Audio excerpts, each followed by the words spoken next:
తిరుమల లడ్డూ ప్రసాదంపై నానా యాగి చేశారు. జంతు కొవ్వు కలిసిందన్నారు.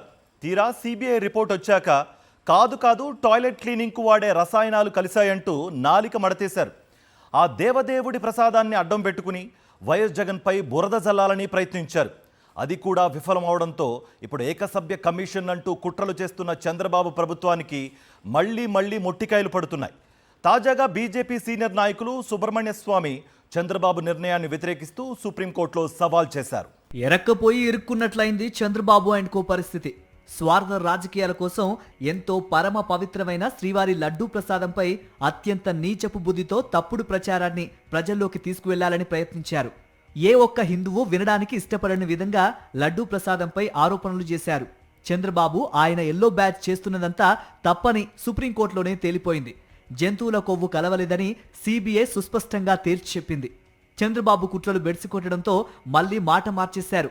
వైఎస్ జగన్ పై ఎలాగైనా ప్రజల్లో వ్యతిరేకత తీసుకురావాలని దుర్బుద్ధితో ఇప్పుడు మళ్లీ ఏకసభ్య కమిషన్ అంటూ కొత్త రాగం అందుకున్నారు. సాక్షాత్తు కలియుగ దైవాన్నే వాడుకోవాలని చూసినా చంద్రబాబుకు ఎదురు దెబ్బలు తగులుతున్నా ఆయనలో ఏమాత్రమో మార్పు రావడం లేదు. తిరుమల లడ్డూ నెయ్యి వివాదంపై బీజేపీ సీనియర్ నాయకులు సుబ్రహ్మణ్య స్వామి సుప్రీంకోర్టులో పిటిషన్ దాఖలు చేశారు.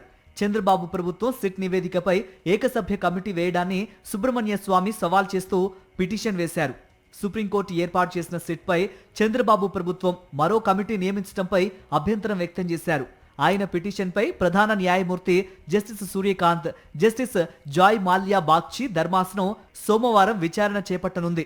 పిటిషన్లో ప్రతివాదులుగా కేంద్ర రాష్ట్ర ప్రభుత్వాలు, AP CM Chandrababu, SIT, CBI, టీటీడీలను చేర్చారు. చంద్రబాబుకు సుప్రీంకోర్టు అంటే లెక్కలేదంటూ మండిపడ్డారు భూమన కరుణాకర్ రెడ్డి. తప్పు చేసి ఇప్పుడు మళ్లీ దారుణంగా మారుతున్నారని ఫైర్ అయ్యారు. సుప్రీంకోర్టు అంటే లెక్కలే,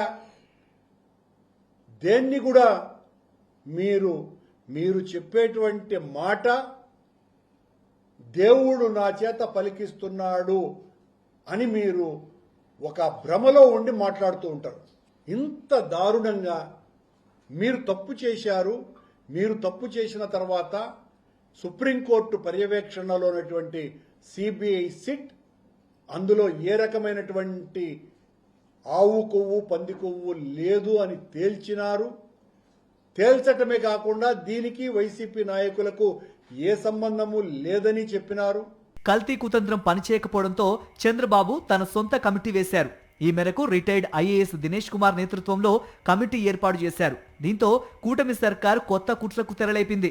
సిట్ సూచనలకు భిన్నంగా కమిటీ ఏర్పాటు చేసి తమకు అనుకూలంగా నివేదిక ఇప్పించుకోవాలని బాబు ప్రభుత్వం భావిస్తోంది.